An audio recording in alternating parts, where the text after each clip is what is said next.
I've got your name on the It's- phone. I'm the secretary. Okay, Oh, so you're doing the typing? yeah. Oh, okay. I don't have a cell phone.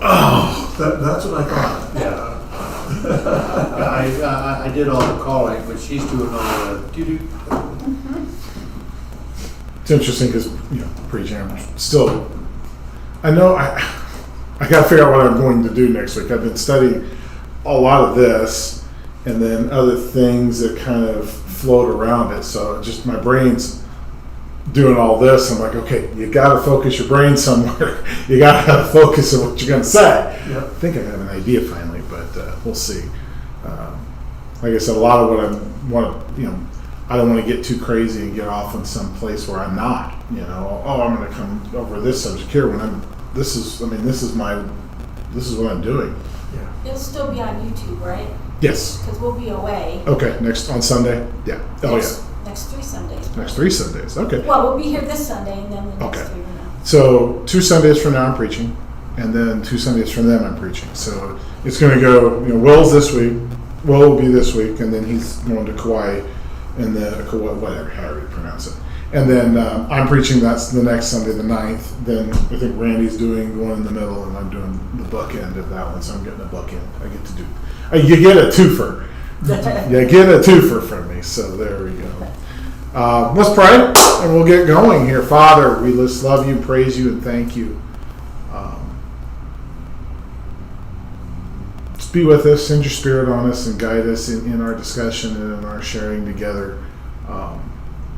These times are special, and we want you to continue to be in the presence when we go through these things. We love you and thank you for who you are. Be with Dave, and be with Elizabeth in them figuring out what's going on with Elizabeth and all the things and surgeries and just the craziness that health is, and just be with both of them and their family as they go through this time. We love you and thank you in your son's name. Amen. Okay. So teaching, not preaching. Put on the teacher's hat. Teacher's Put hat. apple on the table. Teacher's hat. Here we go.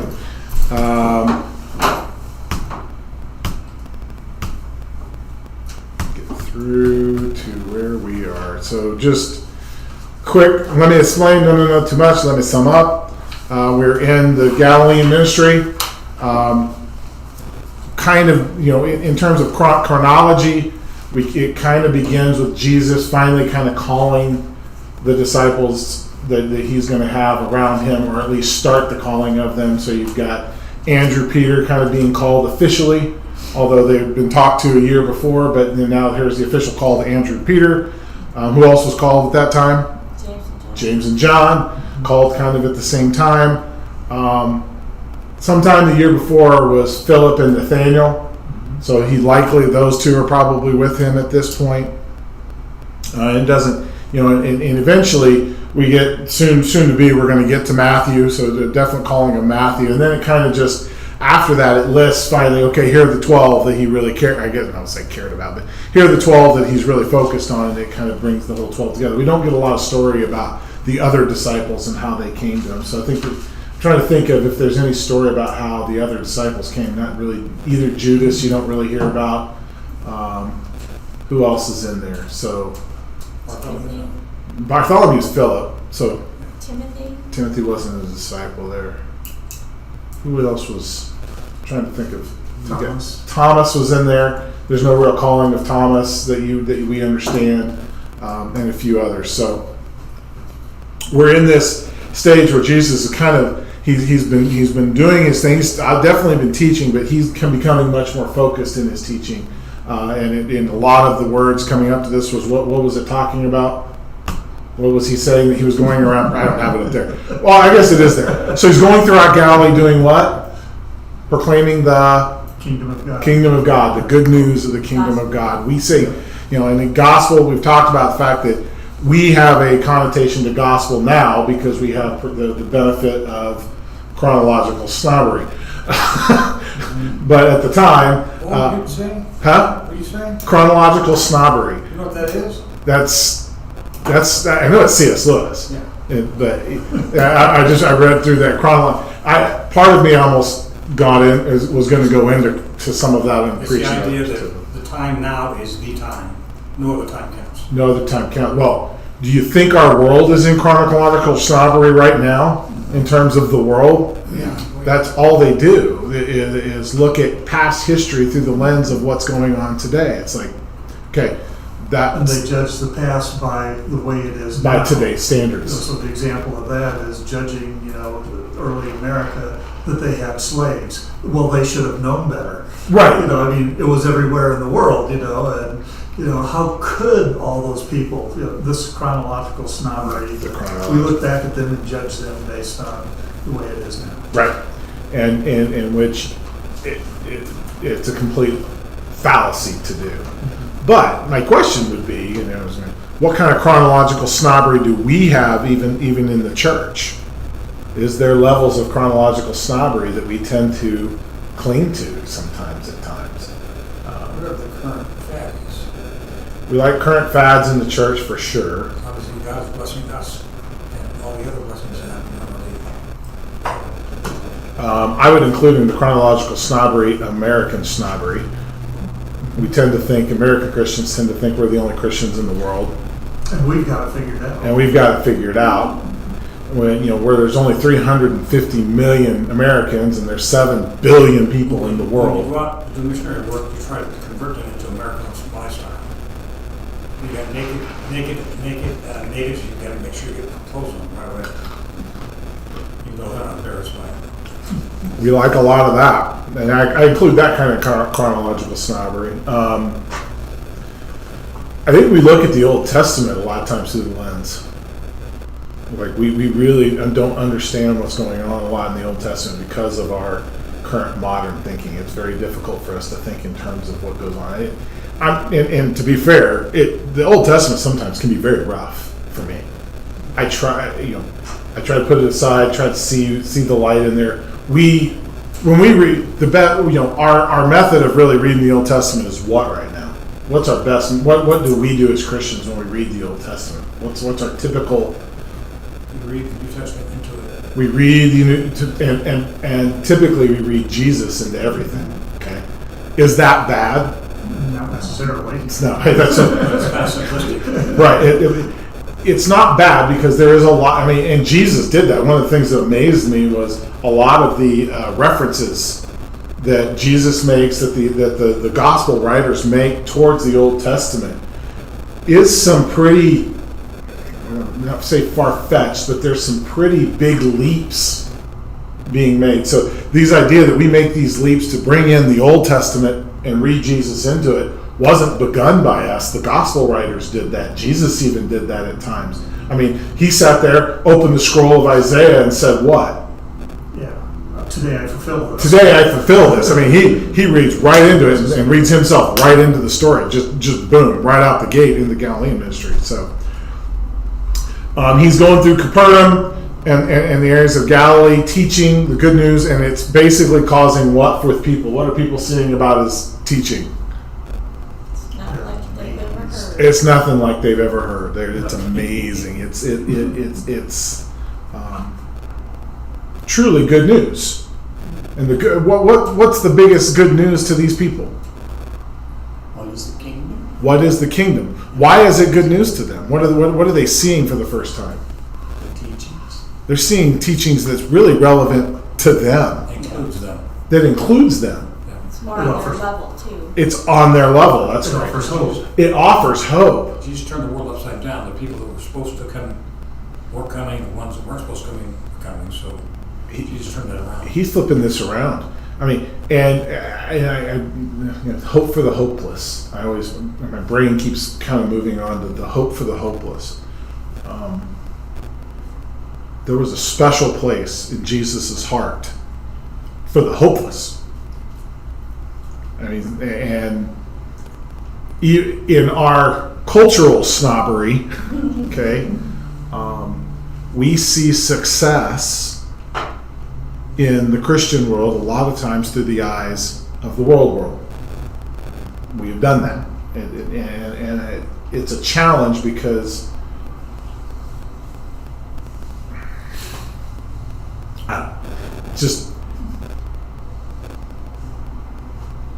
move on from there.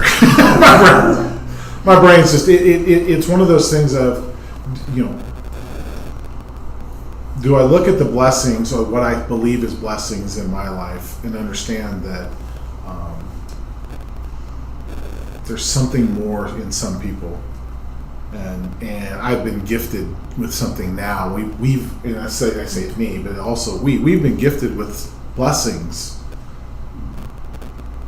in our lives. I mean, we have shelter, we have food, we have the things that we worry about are not the basic necessities of life. We have a place to go to the restroom that is safe for us. A bed that we don't have to worry about. We don't have to worry about, you know, animals or, you know, people robbing it. We have some basic. We probably take it for granted. We take it for granted. We do. Yeah. And I'm guilty of it. yeah, We start acting like we deserve it because we're being good. We're good Christians. thank you. Okay, you nailed it. We start believing that we've done something different or special, and it makes us special. And I'm trying to get into the concept that not only is there, I'm not saying there's not something, but there's a great. What about those people that have great stories that God truly comes down and gives hope to, right? That's a blessing. That's probably a greater blessing than even what I've ever experienced.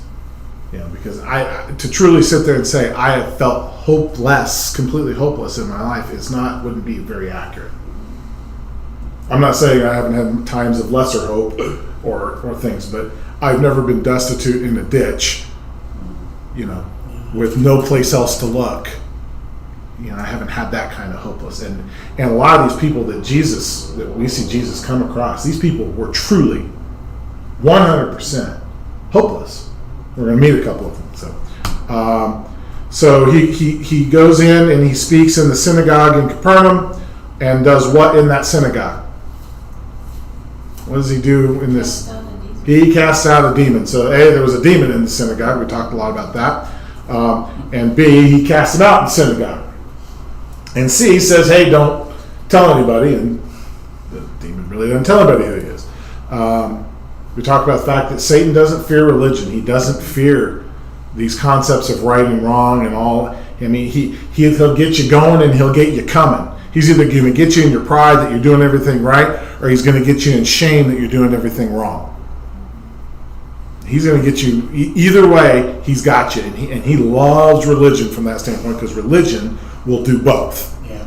It will do both to you all the time. From the synagogue, he went straight into Peter's house and healed his mother-in-law. So there certainly is a care and concern on the Sabbath too.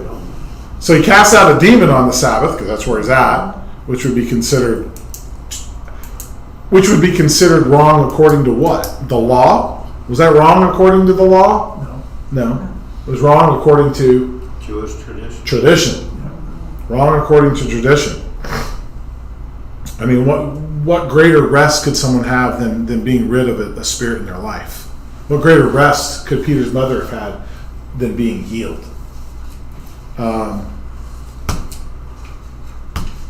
And then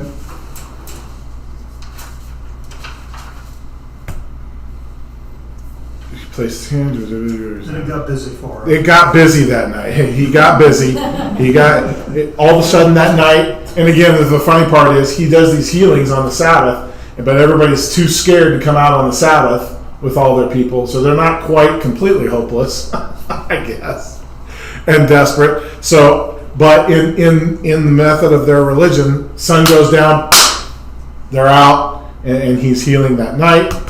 The next day, he goes out to be alone in the mornings. This is a common theme with Jesus, going out and being alone. I'm being challenged by that, by the way, because I don't have a lot of quiet moments in my life at all. I tend to be very busy. My boss actually says, that I have a high capacity, but I just have this capacity to, I sit at the front at this receptionist desk, and I'm doing 6 things at one time, and no one thing. He's like, it's amazing. No one, all of those things can get done, and I just had that. Well, when you have a high capacity, you also have a low capacity to slow it down. I have a hard time slowing it down. I just do. And when you preach, you have to. You what? When you preach, you have to slow down. I'd like to say that, but no, it doesn't happen I for know me. you try to.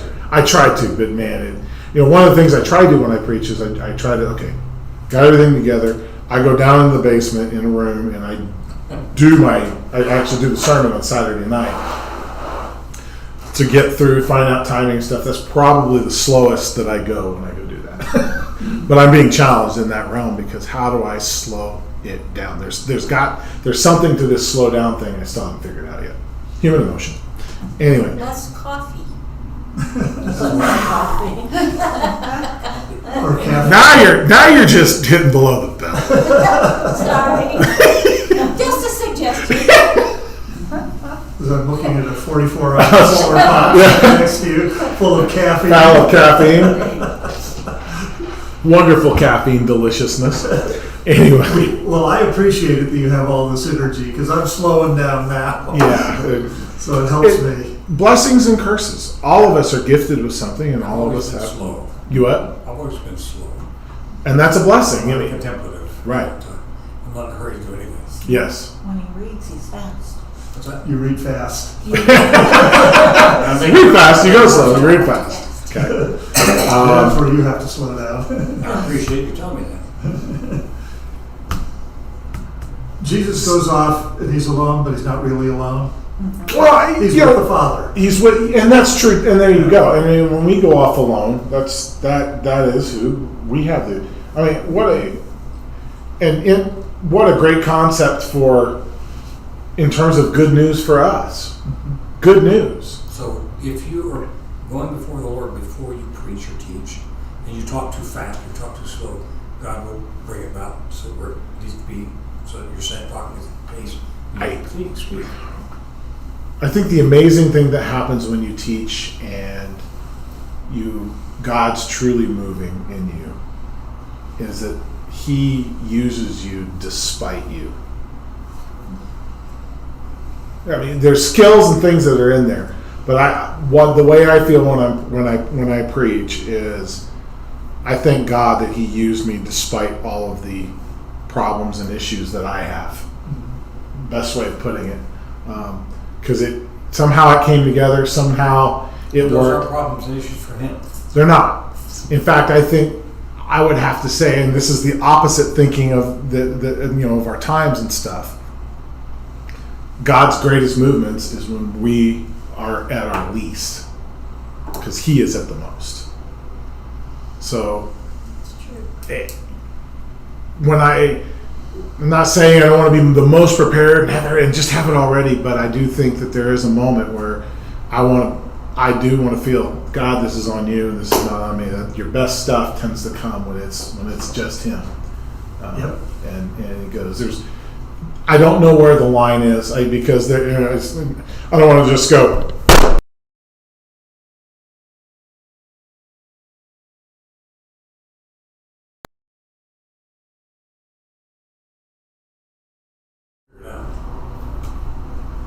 Make sure I'm still on. Okay, good. We're still going.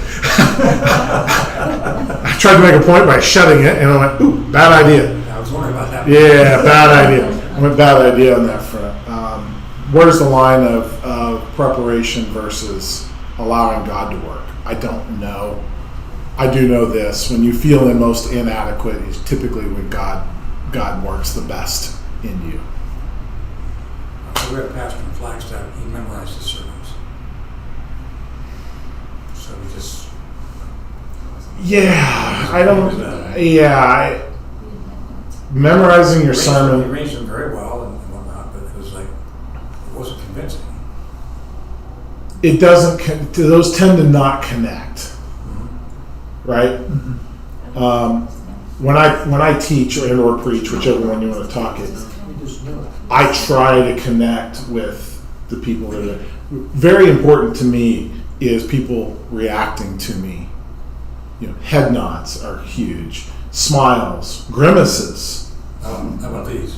had shakes. I'm not going to call some people out. But there's certain people not in this room. There's certain people that are out there that I can look to and go, okay, am I connecting and am I not, based upon who they are, because I know who they are, and I know how their reactions are to me, and I know if I'm moving in a good direction or a bad direction, and so forth. One of the key things that I've learned it, but I know it's important. I wanted to teach, and I probably couldn't teach. It was about 5 years after that pastor in California said, "You don't make eye contact." Oh, you must make eye contact. And there's a really good guy that wrote a book on C.S. Lewis, and I heard him speak once, and he didn't make eye contact. He was British, so he scanned like he was making eye contact, but he really wasn't making eye contact. Yeah. It was like the book, it was like me reading the book, which was like, okay, but I was hoping he'd like be more engaging or something. Yep. So he goes out to be alone, but what happens when he goes out to be alone? Pretty soon, what happens? So he goes out to be alone that Goes back morning. to the crowd. Well, the crowds come to him, really. It says, in one place, I think it says, daybreak he left, crowds kept looking for him. But interestingly enough, when we go through the other accounts, so to speak, Mark relays us that Simon and his companions were the ones that were looking for him. So the people around Simon, which is Peter.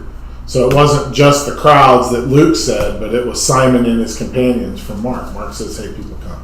So that's one of the things about getting from these different perspectives is we get some different information from each one. We're going to see that as we move forward. So,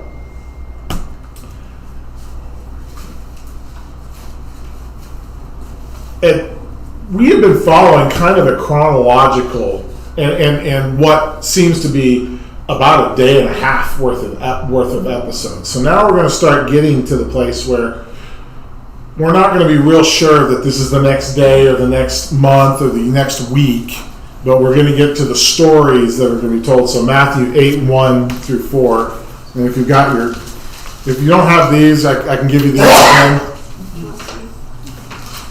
You want one? Sure. Yep. Toss that down. Take one down. Pass it around.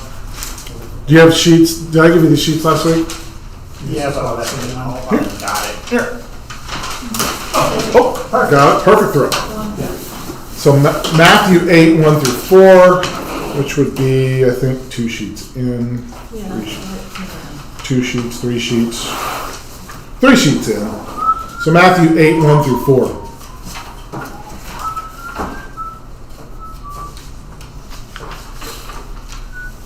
So at this point, so we had a succession of events off from a Sabbath day into the morning into the crowds. Now we get to this ambiguous time. We're not really sure what the following chronology is, but now we're getting the story. So in terms of chronology, we put them in some order that we seem to think that is there, but this is not necessary. At this point, they're just telling very important stories that each one of them think is important in terms of telling in Jesus' story.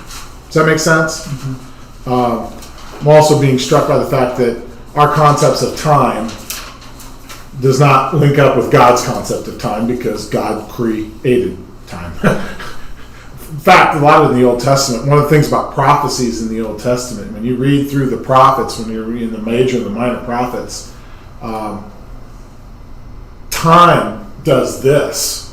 Like he'll be talking about Israel now, then he'll be talking about the end times. Then he'll be talking about some time in between the end times. Then the prophecy will go back to what they're doing now. And there's this constant movement in the prophets of time. And keeping it straight, that's one of the difficulties in reading Malachi, Zechariah, Micah, is the prophets move, as God's speaking to them, God's calling out, but it's hard to really follow. There's no following a time frame of which they're doing because they'll be talking about Israel's sin and their punishment now, and all of a sudden the next passage are talking about Jerusalem being the center of the universe and everybody worshiping in Jerusalem at the end, in the end of time, right? And these seem to just flow in and out. A lot less in the New Testament. We do get at least some semblance of time here, but we see time, and it's very limiting to us. God doesn't see that time. So a lot of times reading just a tip, reading the Old Testament, realize that time is moving very constantly, up and down. And the Eastern way of portraying things in writing or in their stories is different than the Western way. Yes. The Western way is a logical sequence of events, a historical sequence of events with facts and all of this. Right. This is the way we look at the world. Yes. Okay, they did not look at that. They looked at it in a story sense. And that was the story that they were trying to tell. And if it made more sense to put things out of sequence, they would put it out of sequence to make the story Right. the way they wanted it. Right. And it wasn't like they were wrong in doing that. It's just the way they looked at things. Right. We have moved towards logic. Logic became a big part. I mean, Greek culture, and then into Roman, and then into basically what we call the Western world. Logic began to play a big role and move through. It's kind of funny that we're moving away from logic, but that's a whole other conversation entirely. Logic is now a construct of white supremacy. So who knew that? So now we get into this story. So we don't know. This is not necessarily the next day or the next week, but it is the next sequence of events in terms of the Galilean ministry. So Matthew begins when Jesus came down from the hillside, and specifically, interesting. Matthew saying "come down from the hillside." What was Matthew talking about here? This just hit me because now I'm trying to put these sequences and events. And he says, Matthew, when Jesus came, what just happened in Matthew 5, 6, and 7? Sermon on the Mount. The Sermon on the Mount. Okay, so Matthew, telling this story, puts something here. So we do have some form of time here after the Sermon on the Mount. We don't know specifically when he said the Sermon on the Mount because Matthew says, hey, he's going to Galilee to preach the good news, puts the Sermon on the Mount in there, and then begins telling these stories and differs a lot in his order of events. But one thing he does say is, when he came off the hillside, this is right after the Sermon on the Mount, this event happened. Okay? So these other events with Jesus may have happened before before what Matthew was calling the Sermon on the Mount, right? His big thing that he was taking. Although people say that the Sermon on the Mount was not just one time, it was something that Jesus basically spoke often, right? Matthew records this one event to give us the context of what his message was. But here we go. So Jesus came down from the hillside from the Sermon on the Mount. So now we have a time frame of at least this event. Most likely, go ahead. I see your brain working. Yeah. Okay, so it says large crowds followed him. So do you think the crowds were following him down the hillside, or he got down the hillside and then people were following him? Don't know. It depends on how people were listening to him. I mean, the challenge of the time would be, okay, if he went up there and spoke this, how many people could really hear him? Yeah, they'd have to be up there with him, I would think. Right. I mean, I can speak in here, and I can probably project I can project in that auditorium in there. Most people can hear me. I'm sure Jesus could project with the best of them, but there still was limitations on what people could hear. So he comes off the hillside. Basically, what it does say is there was a crowd for people hearing the Sermon on the Mount, and that once he got down with that and came down, people were still intrigued and wanted to hear what he was saying. So large crowds followed him down. So he comes down off the thing, and then an event happened. Suddenly, a leper came to him, fell down before him, and said, "Sir, if you want to make me clean, if you want to, you can make me clean." Okay? At this point, if Jesus heals this dude, is this going to be a quiet, simple act of helping a guy, and is the leper going to be able to go off and not be able to have anybody know? He's in a crowd. He's in a crowd. People are going to know. People are going to know. Which is kind of interesting because if there's crowd around, later on in this it says what? See that you don't speak to anyone. Okay, who is it? So it does beg the question. Who is he telling the leper not to speak to? Clowns. Well, but he just did this in front of a crowd. Yeah, And he went outside the crowd. We'll read this and then I'll come back to that question. So Jesus reached out his hands, touched him, and said, I do want to be clean. And instantly his leprosy was made clean. Then Jesus told him, see to it that you don't speak to anyone. Instead, go and show yourself to the priests. Then offer the sacrifice that Moses commanded as proof to the authorities. It's documentation. So who was he really telling him not to tell what happened? Because crowds just saw this, so people are going to talk about it. Well, the context would indicate that he doesn't want them to tell anybody to go to the priest first. Go to the priest first. Get there, get to the priest. And specifically, probably don't tell the priest exactly how you got healed. Just present yourself to the priest that you got healed. or even the authorities, And because the they would authorities. question how he got that way. Correct. It's offered the gift of Moses prescribed as a testimony to them. So it's documentation. This is what Yeah. happened. You know, somebody said, I was healed, and the doctor never did say you were sick. Right.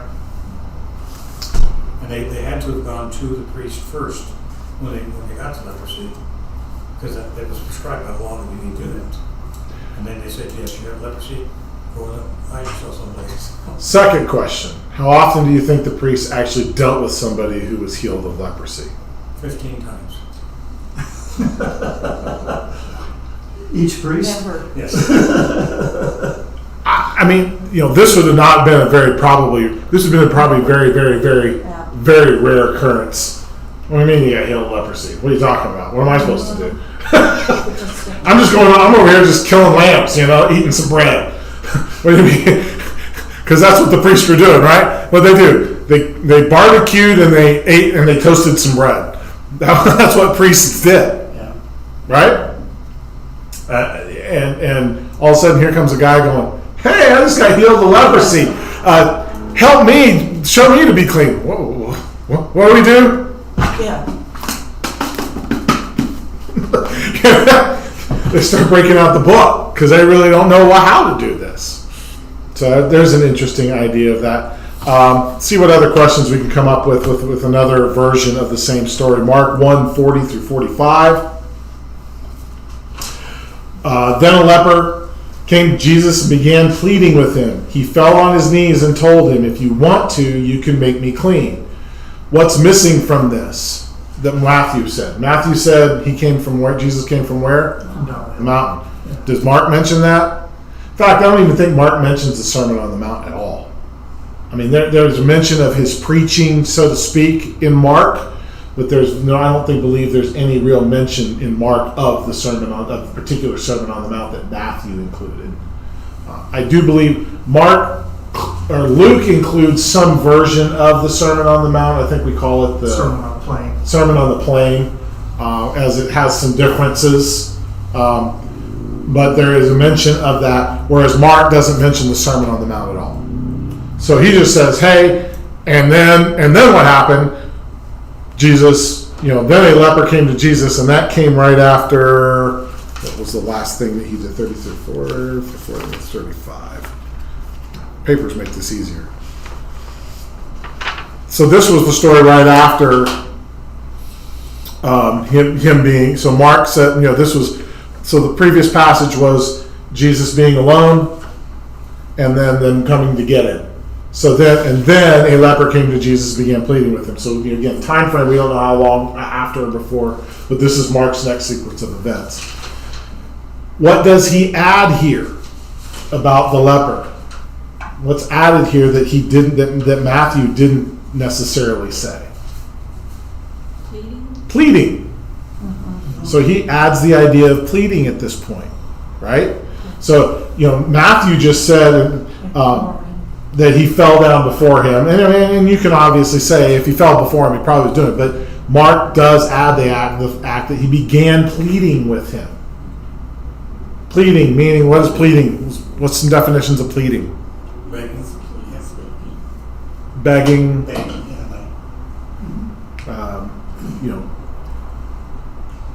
Interestingly enough, if he's pleading, begging, asking with intent, faith do you? I mean, this is a subjective thing. How much faith do you think this guy had that Jesus could actually heal him? He healed a lot. A quart. So you say what? A quart. A quart? Would you? Grain of mustard seed. That's all you need is a grain of mustard seed. He had that son. He had, okay, so, and this is a subjective one. Very little faith, maybe a lot, maybe quite a bit of faith. But it's not the amount of faith, it's the object of your faith. I would say that is probably more of a lesson here necessarily. He obviously he was desperate. I'm probably shocked and surprised that he got the healing. I bet he was surprised that he got healed. Yes. So, He probably saw Jesus healing people, prior to this, so Yeah. he had faith that he would. possibly, hey, have mercy on him as well. Based on his words, though, it sounds like he has faith because he Yes, says, I think so. "If you will, you can make me better. You can make me clean." He says, "If you will." So his only question was whether Will you? this Jesus Was wanted willing. to cure him or not. So it sounded like he had some faith there that it was possible. Okay. I just think that he had a lot of faith, because he wouldn't have gone up to him and asked him that, unless he did. He had just enough faith to get him to go It for also Jesus and says ask him. there, To overcome that fear of Well, this is me personally, this has nothing to, all of us can have our different concepts here. I lean there. I lean towards you. That this was a desperate act, that he had this is my leaning only. This was a desperate act of a desperate man. Whether he thought it was going to help or not, he may have done this before other people Yeah. before. Well- The desperate, he says he begged him, so it wasn't like, would you please heal me? He begged him. Could you just, please heal me? I know you can. The other thing that's in here is we just come back from, a night of, in the other part of the story, Right. before the Sermon on the Mount, where he healed a lot of people. He healed everyone that Right. he saw. This guy he possibly heard or he saw it happened to people. And yes, he was desperate. I have no doubt about that. Right. Any leper would be desperate. This is just starting to get into my concept of hopelessness. Yeah. This guy was truly hopeless. I will say that. Yeah. Whether he understood whether Jesus could really heal him or not, or whether, how many things do we have? It's a different form of faith at this When point. you see him healing all these people, he says, if you can, or if you will, you can heal me. Because he saw it.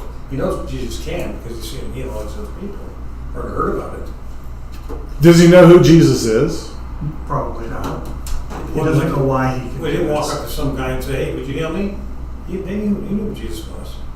You wouldn't ask just anybody that. Besides your No, but did he really come to Jesus knowing that he was the Son of God? No. That he was the Lamb of God? This is now what I'm basically trying to get to is the chronological snobbery that we have looking back on this, going, oh yeah, that guy knew Jesus. Well, no. probably Well, he only knew- knew him as a healer. Right. He knew he healed. Well, the apostles didn't know at this point that he was the Son of God. A lot of there's a theme that starts coming through here. Is all of these desperate people, all of these hopeless people, are the ones that Jesus touches the most. Those are all the people that the Pharisees said, no, come near. Yes, Go away. And Jesus said, come near. and all the people that everybody would think would have all of the accolades from Jesus don't get it.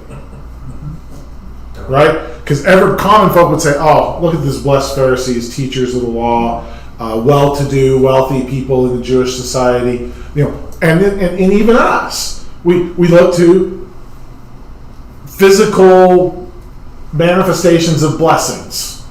I have all the things I need. It's working my brain of Jesus went to these truly hopeless, truly desperate people, and those are the ones that received probably and got the most out of it at that point. Okay. I think he knew that Jesus could heal him. He just didn't know if he would heal him. I think here becomes the concept. Did Jesus heal him because of his faith? It says he was moved with compassion. Okay. That's different than Matthew. I think Let's say he had faith. if I ask that question to many Christians, specific Christians, what would be their answer? I would say no. But there are very specific Christians that would say, "Oh yeah, fake," because they have this idea that faith brings about worldly blessing. Well, faith is, see, this is the problem. I think of faith as a noun, it's a verb. It's an action you take. I believe that Jesus can heal me. I believe that he can heal me, and faith is believing. So I believe Jesus can do that. So the belief has to be there, and otherwise, why would he ask? Did he receive healing because he had faith? This is again subjective. He received healing. This is completely subjective at this point. He received healing because Jesus was there and he asked Jesus. How much faith he had is inconsequential. Inconsequential. To me, in other words, there are people, and the name it, claim it, faith healers that basically say, what? If you want blessing, you have to just have enough faith. But what does that make the equation out to be? What are you doing to people when you say things like that? Works-based. It becomes works-based. It becomes I didn't get something I thought I should get because I didn't have enough faith. Boy, that's a dangerous place. Well, it's just like I don't know, was it the centurion? Somebody said, give me the faith. Yeah. I have faith, but help me. Help me. I believe, help my unbelief. Help my unbelief. Hey. Jesus, first of all, what we consider blessings are not necessarily always blessings. Mm-hmm. So when we don't receive something that we thought we should receive, we probably, I'm trying to work the words here. Oftentimes, we see, if we're looking at it like, I didn't receive the blessing because I didn't have enough faith, many times that blessing may not have been the blessing I needed in the first place. That's what faith does. Faith doesn't say, I insist on this. Right. It's sort of like, this hurts. My friend is dying of cancer. We want you to heal him. I wanted more than anything in college to be successful as a kicker in football. Okay, I wanted that more than anything. And boy, if I had enough faith, maybe God would bless me with being successful in kicking in football. I struggled throughout college in success playing football. I struggled in arena football. I had enough talent to get me to it, but something didn't get me over the hump so that I could not make that my career. Did you practice? All the time. Okay. You did what you Okay. could do. Was that a blessing? Yeah. Or did I not have enough faith? You see what I mean? In the moment, I think I'm not being blessed, so I'm doing something wrong. But in the end, I'm going to look at you and go, the way my life came about, the way things that happened to me, the things that made me who I am was how I handled not receiving the thing that I felt I wanted the most. But you said the key there says, felt that I needed more, not know. I didn't know, but I felt I needed the most. Yes. But when we look at this, it says, if you will, can you make me clean? So he's saying, it's up to you, to Jesus. He's Great not point. saying, please God, let me kick this football better so No. that I can have a career. He said, if it's your will, Lord. So he came to Jesus in total humility. Yes. Let's think where you'd be today if you were a perfect kicker. Yeah. We wouldn't see you. No. We wouldn't be blessed by you. Wouldn't know you. You'd be retired by now. Yeah, something like that. It just these thoughts and things are noodling up here. Sorry, you guys are really helping me. This is awesome. When you're younger, if you're smart when you're younger, you know that you don't know. So you ask questions and you ask them based upon experience. And, Lord, if this is the case, and, I don't know. I've never been a kicker before. Do I really need to be that? And you say, I'm going to keep on trying, and if I make it, then I'm assuming that that's what you want me to do. Otherwise, I'll have to find something else to do. So over the weekend on the Miami game, Yeah. the butt kick, did you see that? Yes, yes, the butt kick. The butt kick, yes. What was it? A guy punted a ball straight into the guy's butt and it went straight up in the air. From his own end zone. It was on his own. It was a disaster. It was a disaster. But it was funny, though. It was, yeah. The So laces out. maybe we put this out. This guy, he had enough faith to know, here's a guy who has the rumor to have been healing people, and people have claimed to be healed. That caused him to act. So he put everything aside, his pride aside, and said, I'm going to go. What made that special? Him approaching a teacher, a rabbi, because at this point he's not necessarily the Son of God, but here's a guy that many people are following, many people are coming to, and he is a what? What is he? He's unclean. He's unclean. He's a leper. He's not supposed to go talk to him. What's he supposed to do when he comes into the area? Stay away from us. Stay away! Stay away! Unclean! Unclean! Right? Not be in a crowd. Not be in a crowd. He's supposed to be very, very, very far away. Yeah. It'd be interesting to know if he was Isolated. if he was a Jewish leopard or a Gentile leopard. We don't know. That's a great question. Would it have mattered? No. Not to Jesus. That's the great part. Not to Jesus. No. To those people it might have. I mean, when he had to go though to the priest, to say that I'm now clean. Did Gentiles have to do that? Probably not. So that probably lends itself more towards he was a Jew, Yeah. because Jesus pointed him to the priests at that point. So, but good question. I like the question. I like This has been good. Sorry, I like everybody's answering good stuff. Like Mark, it says, move with compassion. Moved with compassion. There's another thing that Mark adds. Moved with compassion, right? So, because all you got out of Matthew was, he says, sir, you don't need to be clean. Jesus reached out his hand and touched him, okay? Mark adds, moved with compassion. Yeah. So, he had faith enough to act when he shouldn't have acted. I think that was the thing that made him probably very unique. He acted on something that he shouldn't have done. He just said, he threw it all. I'm throwing it all on the fence. I'm saying it. But then when he asked, I love this. He said, if you will. Now, He didn't come to him and say, make me clean, make me clean, make me clean. He said, if you will, if you desire it, you can make me clean. That is an act. That there is a humble act. An example even of how we probably should be asking. And this gets to your point of we don't necessarily know what God wants for us, what's No. good for us. And so he was basically asking Jesus, is this good for me? If it's your will, it must be good for It me. must be good for me. That's very humble. That's very humble. Because as much as he wanted to be healed, he was willing to walk away if Jesus said no. Yep. That's good. That's interesting. That is good. Yeah. it's a submission. Yeah. Because the other question that starts to come around, and here's the one coming from over here. Thoughts, right? You're crazy, man. My brain's just doing this. So,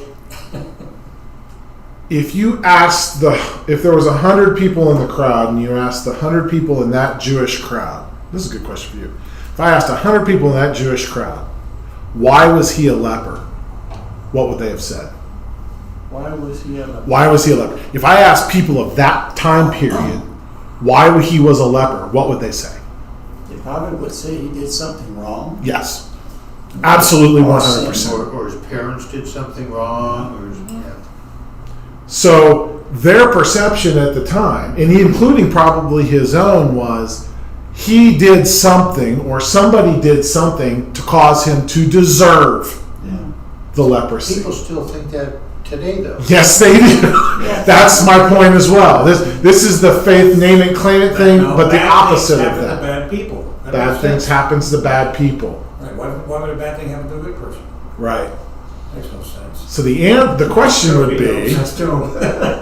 was him getting leprosy, Isn't that? was him getting leprosy a bad thing? It was Yes or no? It was to give, it was to show glory, to give glory to God. Really was. Yeah. Yeah. Leprosy for him, that was that a, did Yeah, and did the crowd see this happening? I'm sure they saw it. But again, you also get to the point. This becomes our idea of presentation versus what's happening there. How many people could have saw it? I mean, maybe 50 could have, and maybe only 20 could have really realized what was really going on. Because as you got further away from Jesus, you're going to have less of an idea of what happened. And then you get the telephone game. Well, what happened? Well, what happened? Well, what happened? And the telephone game starts going backwards, right? So the story can get distorted as it goes Now backwards. that works in our culture. Yeah. In that culture, words were very important, and you remember the people. They had better memory about words. They did, So they- but still, you would still have some form version of telephone moving out. Or But you're gossip? gossip would people relating the story differently. Definitely could. I If he mean, didn't get leprosy, we wouldn't be talking about it 2,000 years later. That's true. Ta-da! boom. Now, speaking of Mark was influenced by Mary, wasn't he? Mark was influenced by Peter. Peter. Mark was in. Well, I think people. Mary was, I guess, it was Luke. It was Yeah, Luke. yeah. Yeah, Mark. I think makes Mark unique. And John. John, who? John would have been John with and Luke. Mary. Oh, John and Mary. Yeah, Mary would have been a lot more with John. I think that's why John's gospel is probably a lot different. Was that he was influenced a lot by his mother, and so it had different stories and different contexts. And obviously he saw that there were 3 accounts already presented before him of most of this stuff, and so he's going, I don't need to repeat what they had to say. I need to tell something different, and from a different perspective. And he completely did. John is completely different from these 2 guys. And these 3 guys and what they're saying. The reason I was asking about that is because in Mark, he says that he had a serious skin disease, and he's on his knees begged him. That's And Luke. he was moved with, this is Mark, Was that Mark? Okay. moved with compassion. And, Move with and he sternly warned him. The other one just says he warned him, it's sternly warned him. sternly warned. The Mark is the shooting script. Right. All right. It's the one that you hand to the people who are going to do the play. Yeah. That's you know. Mark. So acting seriously or with compassion, this is telling you how to act this out. Right. Mark's telling the action script, but also Mark was known as what? What was Mark's got? Mark was known as Servant. a servant. So It's a a lot of servant it. So him saying, "Hey," he came to him, pleading. He had compassion on him. This is, and I don't think it's a coincidence that you get, if you want to, the humility aspect of it, because Mark is much more of a servant. Well, he's portraying Jesus as a servant. Portraying Jesus as a servant, but people coming to him in the servant attitude would certainly play a role and have him want to say that. Mark's interesting because Mark was influenced a lot by Peter, but also was highly influenced by what other individual? Paul. Okay. Would Paul have had a good access to gospel stories? Or let's say, would Paul have good access to stories of Jesus? As much as anybody else. I'm sure This is an interesting question. I'm sure he- Who was Paul allegedly taught by? So Paul had a conversion, right? I mean, the story recorded. And there was a period of 3 years that he kind of went off and did. He was alone. Who was teaching him for 3 Jesus years? was teaching him. Yeah. Jesus! He said This guy! He said he did not get the gospel from any From man. men, no. He got it from Jesus. From Jesus. So so Mark not only would have had access to an apostle, but Mark had access to Paul with a direct and Paul's understanding of all of this was supernatural. It really was. It was something otherworld. Even the apostles didn't get it like Paul got it, right? So Mark would have had access to some. I'm sure there's many of the stories from Paul, who Paul would have got them from Jesus. Okay. Anyway, sorry, brain going off. So I do want to be made clean instantly. Again, Mark, action, instantly, the leprosy left him and he was clean. Then Jesus sternly warned him and encouraged him to go at once. Oops. He just sent him away. He told the man, be sure that you don't tell anyone. He sternly warned him. He told them, go at once. He told the man, be sure that you don't tell anyone. Instead, go and show yourself to the priest and then offer your cleansing, what Moses commanded as proof to the authorities. Okay? What did he add there that Matthew didn't necessarily add? What Moses commanded. Yeah, I mean, he went into a little bit more detail about, hey, instead go show yourself to the priest, then offer your cleansing, or then offer your Sacrifice. Yeah, cleansing, what most commanded proof to the authority. So, and added a little more there. But when the man left, he began to proclaim it freely. He spread the news so widely that Jesus could no longer enter a town openly, but had to stay out in deserted places. Still, people kept coming to him from everywhere. And again, this is one of those questions of, did he do something that Jesus didn't want him really to do? No. Did he oppose the will of God? Is my question. Because if you say he went out, if you say his actions of going out and telling everybody was opposing the will of God, well, no, the will of God's always done. No. You can oppose the will of God, but you can't subvert it. You can personally, but not in terms of his overall plan. In other words, when Jesus, my thing is saying is this: Jesus said, "Don't tell anybody." He goes out and tells everybody. Did Jesus know he wasn't going to tell everybody? Oh, yeah, of course. Jesus knew he was He knew. gonna tell everybody he's gonna He knew he was going to say it. So this is that time construct thing that we sometimes get wrapped up in, and Jesus knew perfectly well exactly what he was about to go do, and was perfectly fine with him going to do that. Jesus told the demons, "Don't tell anybody," and they didn't tell anybody. Okay, they're different. Two different scenarios, two different situations. Okay, Luke's story. One day while Jesus was in one of the cities. Okay, so we had Matthew. He did what? Came down off a hill. We had in Mark. He just basically the next line of story. Luke's gospel says one day while Jesus was in one of the cities. Interesting.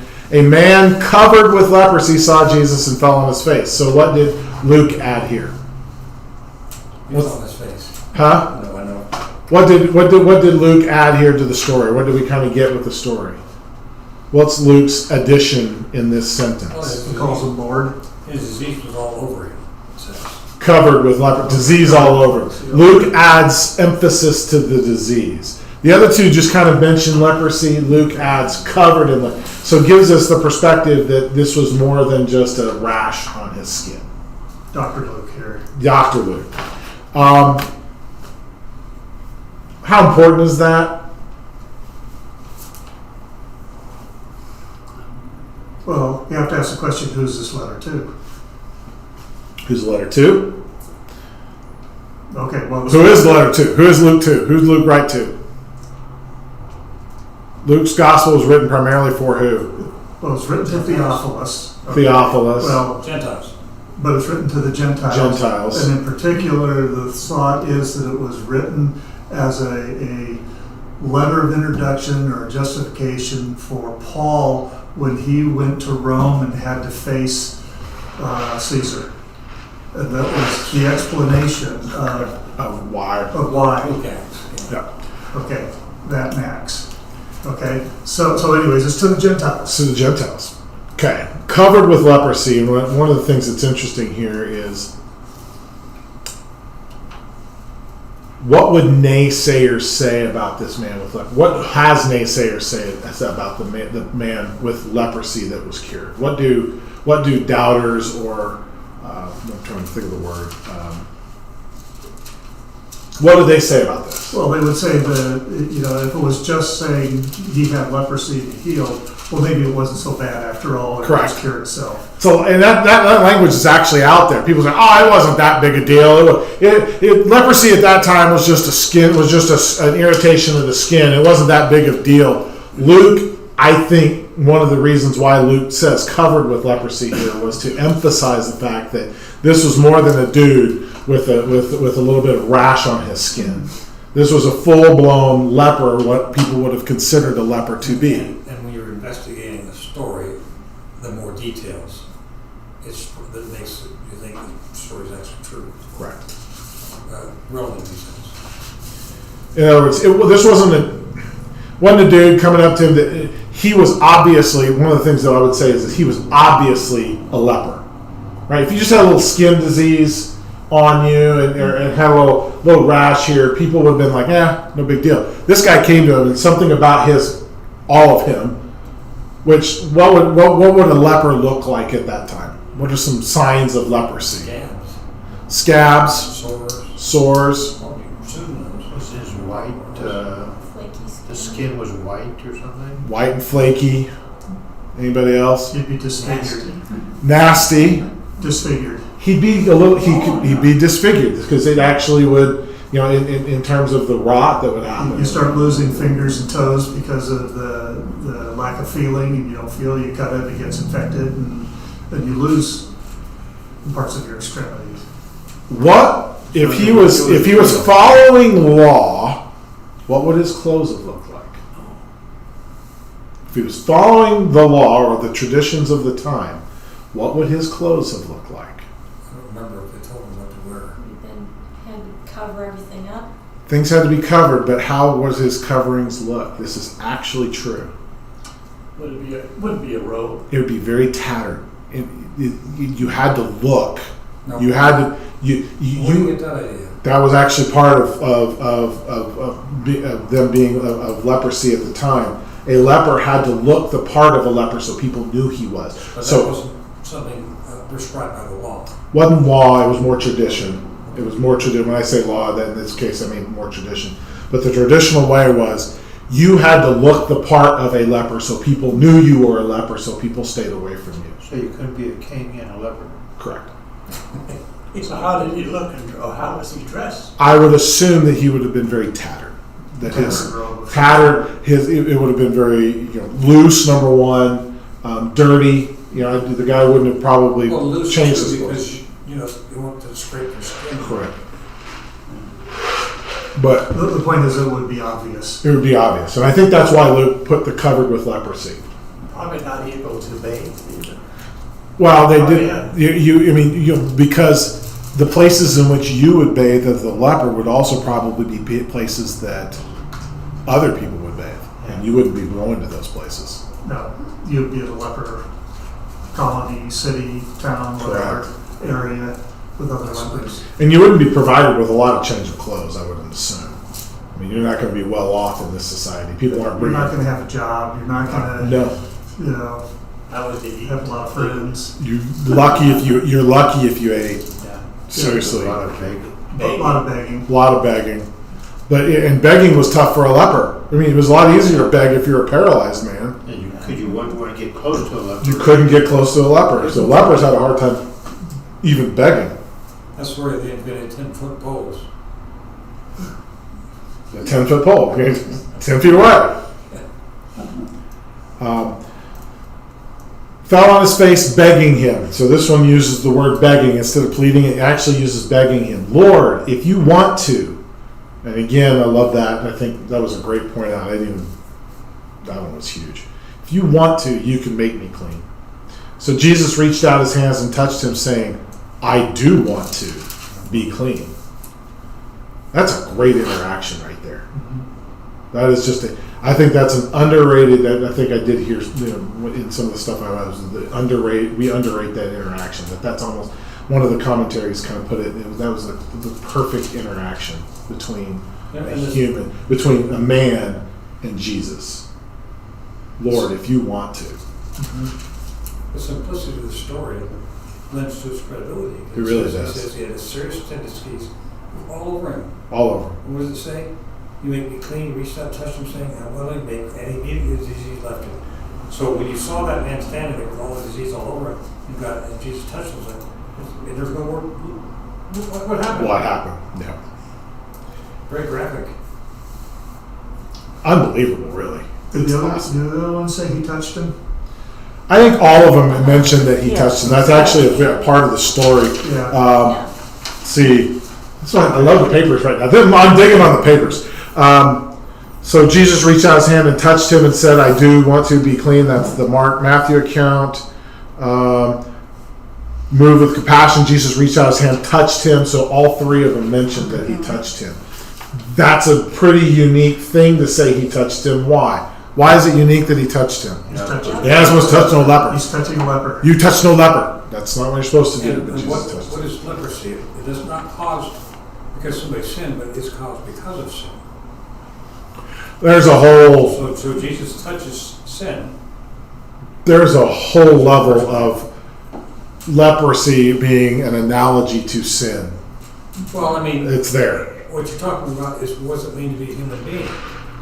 It means to be subject to the vicissitudes of life. Well, what does sin do? What does sin do between us? Destroys us. Separates It us. separates us from God. What does leprosy do? Separates us people. from people. There's an analogy as well. And Separates Son you of from Man, who is God. God. And what does Jesus do instead of being separated? He Touches touches us. him. He It was, touches him. it was very important for all three of them to say he touched him. Not one of them left that out. That's big. Then Jesus. I wonder if he Go did ahead. it immediately, and just when he asked to be clean. Oh, okay. Yeah, the next line. It And says immediately the instantly. leper. Instantly, when he did. What was there more of an interaction here than, or was this just as simple as it was? I don't know. That's a good question. Was there more of an interaction here, or was this all of the interaction? Was there more of a conversation? Did people gasp? I'm sure they did. They Well, probably were way Yeah. back. Yes. True too, right? Would they have been right up on him at this point? Yeah. Oh, that's a leper. Bye. Well, Crowd. bye. Yeah, you can imagine the leper coming up and everybody going, oh, get away, get away. And everybody else left. And that's why, there was nobody to witness. Here are the crowds. The crowds are gone. It's a leper. It's a leper. Okay, we like you, Jesus, but Well, that's how he could be alone. Could have been. Could have been. I'm a leper with at all times. Yeah, yeah. It's interesting. Then Jesus ordered him, "Don't tell anyone. Instead, go show yourself to the priest." Well, that does make sense that maybe there weren't as many witnesses as what Matthew made it sound. Because Matthew made it sound like came down from the hill, large crowds around him, here comes the leper. I'm sure But they dispersed. there had to be some dispersing there. They're not going to crowd around this guy. They weren't going to be within 10. They weren't going to be within 10 feet of him, Steve. They had their poles. Yeah, They had their probably- poles. Probably like when people yell, like in a crowd, someone yells fire. Everybody just moves. Right. Yeah. I'm So telling it you. says a large crowd followed him, but it doesn't say a large crowd stayed with him. It's true. It's true. And it's large crowds. Interesting, it says crowds. Crowds, plural. More than one camera. Crowds. That could be a translation issue. We could be talking translation. Then, so instead, go and show yourself to the priest and make an offering for your cleansing. So I think Luke is the only one that actually says make an actual offering. Is he not? The other ones just say, "Hey, Sacrifice in was there sacrifice?" Matthew. Matthew did say sacrifice. Okay, offer the sacrifice. Okay, make an offering, just as Moses commanded, as proof to the authorities. But the great but. The news about Jesus spread even more, and many crowds began gathering to hear him and to be healed of their diseases. However, he continued his habit. That's a cool one. He continued his habit of retiring to deserted places and praying. So Luke mentioned that. The other ones didn't mention that necessarily, but Luke went back to that concept of that he would retire. So why would Jesus want to retire to deserted places? Rest. To be with the Father. Be with the Father. Rest. Any other? Pray. Pray. Yeah, praying to know the will of the Father. What does this show about Jesus when he mentions that he needed to go retire, deserted place, pray? What does this show about Jesus? What's important about that in terms of His humanity. he is human? He is human because a lot of times what gets lost with us is that Jesus was human, and it loses on us because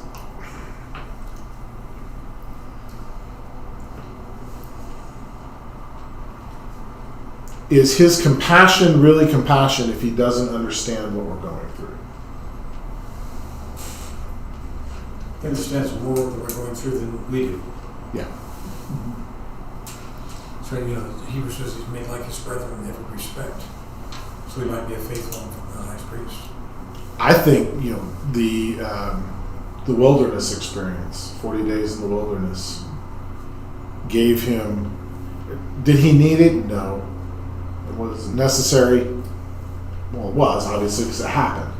But Jesus was the perfect empathizer with our plot, with our pleas and our pain, and it's being expressed to us in the Gospels. I think that was highly important to the Gospel writers to express to us his humanity, because a lot of times we downplay his humanity in view of him being God. I don't know, one of those things that he's God. So we tend to, when we say he's God, we tend to downplay the fact that he was very human. The fact that he's human is the only reason why we were able to praise him, because if he wasn't human, then he was a man. He wasn't a man, he was God walking around. He didn't understand temptation, wasn't tempted. It wouldn't have made him the perfect sacrifice for us.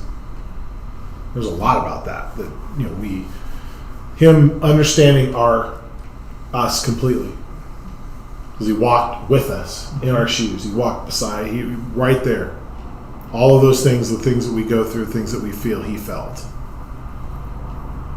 Which, I'm going to leave that one alone because I could go off on that one. Yeah.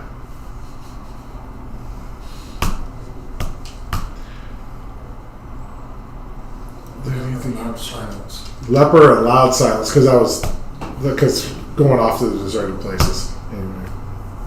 Oh, the loud silence. So I put the loud silence because he went on. He was supposed to not say anything, and he went out and started saying stuff. So very loud silence. There wasn't very much silence going on with that. That's why I put that. Anyway. If you want to spread something, tell everybody it's a secret. And it'll spread. Boy, I tell you what, there's an aspect of humanity that we got. So, you have two homes with large plate glass windows. In front of one home is a sign that says, "Do not throw rocks at windows." Which home gets its windows destroyed? The one with the sign. The one with a sign, because we're good at that. I think my mind is going, I do believe, and I don't know how to express this, I do believe Jesus was sinless, right? Right. But he also went through human emotions, pains, anger, being tired, weary, hungry. Is that kind of an oxymoron where it says Jesus was sinless, but he became sin? I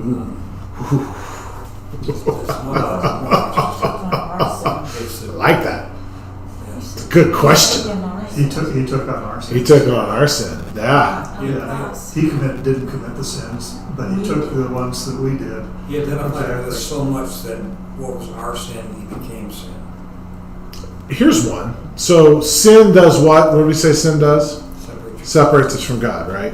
So what did Jesus never have until really the cross? Yeah, the cross separated.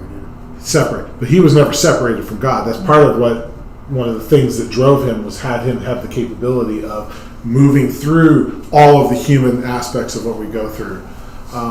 I do think there are where my brain was going. I do think there a lot of times we feel shame in our life for what we believe is sin, which sometimes is just our human frailty.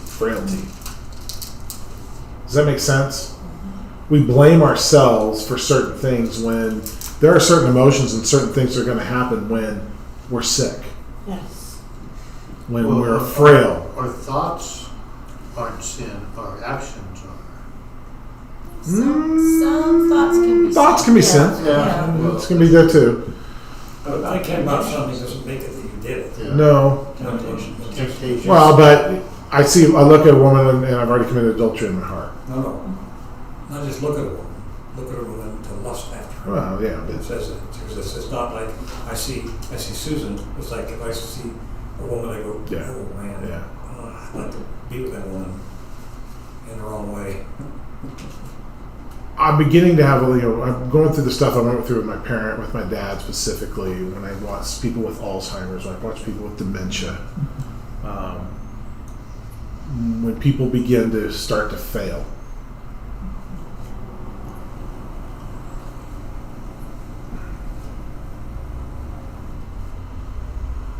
Some people will become very shameful at that point. They will become and that shame moves them into, and the family as well, Our stories are in an undeserved place because you're putting yourself in that place when you should never be there. There's nothing, I don't want to say that there's nothing wrong with, but don't beat yourself up over human reactions in the moment, because there are going to be, you're going to have emotions. There's going to be flares of anger. There's going to be flares of things that go on. There's stories of people who never cursed their whole life at all. Get Alzheimer's and they're cursing. Yeah. You can't say, well, if there's something that's obviously gone wrong in the brain, it's not the person. And I think there's levels of that we deal with that even before we get to those points, because we hit our emotional waves and things come and then things go, and we a lot of times cause shame on ourselves when we probably shouldn't feel shame and we should turn to God, and at other times we feel so victorious in ourselves that we feel too much pride and we don't turn to God. So we do it both ways, but we do it. Jesus felt these human emotions. He felt all of that. I mean, he was tired. He was worn out. I'm assuming if you're going off, you're frustrated at some level. There's frustration in there. Jesus was never not frustrated. I mean, specifically, who was he frustrated the most with? Pharisees. He was very frustrated with it. What I'm saying is, how do you express to people, and this is a hard one because then people take it the wrong way, but how do you express the fact that we can have human emotion and that's not necessarily always a bad thing? Well, emotions are not good or bad, they just are. They are. And how you respond to the emotions to Or if you dwell there. Or you dwell there. Right. This is that point of the battle. Are you battling? Have you given up, or do you feel too good about yourself, or are you just fighting the battle? Because that battle never stops. The only time it stops is when you stop it and you've separated yourself from your Creator. That's when the battle's Or some say once it's okay, if a bird lands on your head, that's one thing. When it starts building a nest, that's another. Exactly. Agreed. So anyway, brain was just there because it's a message. I think this goes to the preaching, teaching thing. And when I go out here and I talk to people in this sanctuary, I am not necessarily talking to non-believers. I mean, I'd love to say every time I go out there and I preach and God's word is proclaimed and people come to God. Okay, in theory, yes, but I've got a room full of alleged believers in there. Does everybody believe it? Probably not. But when I speak in there, I've got to know what my audience is. What am I speaking to? And I'm speaking to people who say they are believers. I show me they're believers, and I believe that they're believers. So when I'm speaking, I'm here to help them in this battle that they're fighting. Watch what the preacher is doing that they're in this context. I'm not walking into a room full of unbelievers trying to convince them that Jesus is the way, the truth, and the life. I'm walking into a group of people who say that they're believers and say that they believe Jesus is the way, the truth, and life, and I'm trying to help them fight this battle of humanity. And our emotions is the things that kind of get in our way. And sometimes we need to be told that that's okay. Well, Paul says, be angry, but don't sin. Yeah. So it's okay to be angry. It's not like you're talking about, you linger on it like, oh man. Yeah. Well, Paul had disagreements himself with the other apostles. Can you imagine the emotions that Paul would have went through with all the things that he went through? Oh, I can't imagine. I mean, he was stoned to the point of death. Okay, think about that. I'm standing in the middle and people are throwing rocks at me, and to the point, Not this. not this, this, and I am now, they think I'm dead. Dread Okay. fellow, that's it. Paul gets up then and says, I think they're finally starting to get it. Let's go some more. The emotions where he walks into back to Judea and Caesarea specifically toward and everybody says don't go to Jerusalem, don't go to Jerusalem, don't, they're gonna kill you, and he goes, no, I gotta go to Jerusalem. Boy, God told him that you're Well, he not knew that was coming out. he knew it, but still think about the emotions that you're going through. I'm walking to a place And I know what's going to happen. and I don't know what's going to happen. This thing doesn't end well for me. Anyway, You and I would turn around and leave. we would. Hey, we got through that section. I love it. I have a lot of fun with this. I'm sorry. You guys really bring this out, so it's good. All right. So we get to the next section, Matthew 9. So the funny part is we were just in Matthew 8. Where we were at in Matthew 8? 1 through 4, right? Well, in chronological order, it's now Matthew 9. So Matthew definitely doesn't really fall into the chronological thing. He tells some stories between Matthew 8, where we started, and this Matthew 9. And these stories kind of are related. So we're moving these around because Matthew's not on a time schedule. He's on a story schedule. He's telling a story. I think that's a great way to put it. Matthew's telling a story. He's not giving you the minute-by-minute details of this. So, where'd Matthew 9 go? Oh, my papers. Matthew 9, 1 through 8. Where are we at? 8. Oh, I don't have a paper for Matthew 9, 1 through 8, do I? No, I do. Yes, Yes, you do. Yeah. What paper? I'm missing. Or maybe I put it away. Let me I've see. got one. Yeah, no. There I am. Hey, there we are. Okay, Matthew 9, 1 through 8. This is the story of who? Which dude is this now? We just got off the leper, and now we're on to paralytic. Paralyzed. Well, he liked a lot of sickies, didn't he? That's my point. That was my point. My point is he found the most hopeless of the hopeless. We got 5 minutes, so I really can't get into that. We're not going to get into that. We're going to get into this. Let's name the people that he really healed and or comforted. Okay? We just did the leper. We're about to hit the paralyzed man, The centurion's daughter. the centurion's daughter, and a centurion. Now, what was wrong with the centurion? He's a Gentile. He's a Gentile, and the worst of Gentiles because he's a Roman leader, ruler, right? This guy's not. This guy is. I mean, he's almost the worst of the worst, which leads you to the worst of the worst that Jesus comforted, which was what? Tax collectors. Jesus comforted what was considered the worst people in the world. Tax Well, collectors. what people consider. People consider the worst people. Correct. Good one. Us people. us people today. We hear 86,000 IRS agents and we go, oh. Anyway, Thanks for bringing that up. yeah. That's on tape, guys. It's on YouTube. And then the FBI will be at my house in about 2.7 days. Thank you for knowing me. Anyway. Tax collectors. What made tax collectors so bad? They collect taxes from their countrymen. But Jesus said, lend to Caesar what's More than Caesar's. they should have. Yeah, They did, okay. they were robbers. Why were they robbers? They're taking, like you said, taking more than what they, should have, or what they deserve. How were they paid? How was the tax collector paid?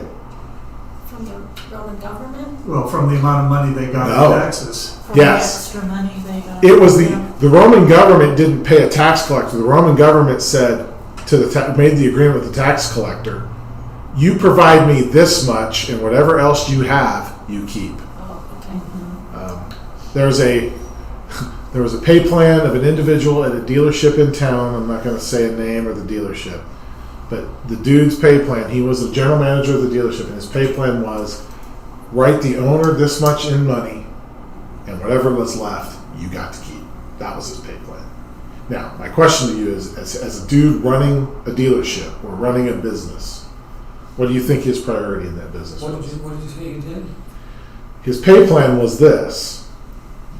Okay, he knows how the general manager of this business got paid was the owner said, I need a check for this amount every month. Whatever's left over, you keep. So my question to you is, how scrupulous or how ethical do you think he was in running that dealership on a day-to-day basis? Because at the end of the day, who did he benefit? Himself. Himself. In the wrong way. And certainly not the customer. And certainly not the customer. Because the customer is the one you were getting the money really from. Yeah. But and then even worse was not just the customer, but who else was he stealing from? Government. No. Taxes? No. No. His employees. Yes. He was really stealing, specifically his salespeople. Yes. It was very much known that he would routinely find ways to not pay salespeople proper commissions on their deals. That's a routine aspect of what he did. And the reason being was his pay plan was pay the Roman government what they want and you got to keep the rest. Now, how many dealerships are that way? Not very many at all. That was How many used to be that way? not very many. That was a very unique one, yeah. That was most of the time when you pay a general manager just gets, I mean, it can be, this would be semantical, but a general manager gets the proceeds of what the dealership profit was, okay? Which they can also do all of those same things under that pay plan as well, because it technically would benefit them. But when you're there's a difference between, there's a long-term gain that you get. The more you grow your dealership, the more commission is going to be made and the more you're going to make. So you're going to want to do the things that grow your dealership. Under his pay plan, he was much more short-term oriented, meaning short-term gains meant gains right now. That's why that's a problem along those lines. But what made them particularly bad to the Jewish people? Why was that bad that they would do this? Well, they were betraying the Jewish. It was betrayal. So it was Jewish people betraying the Jewish people. It was Jewish people putting it to other Jewish people, and in every way possible. Because their tax. You think our tax code is off? Their tax code was whatever they made it up to be. Quite literally. Oh, your cart has 2 axles on it, so I'm going to tax you this instead of the 1 axle that cart has. And you're carrying 3 people and you're carrying 2 people. They literally made it up as they went along.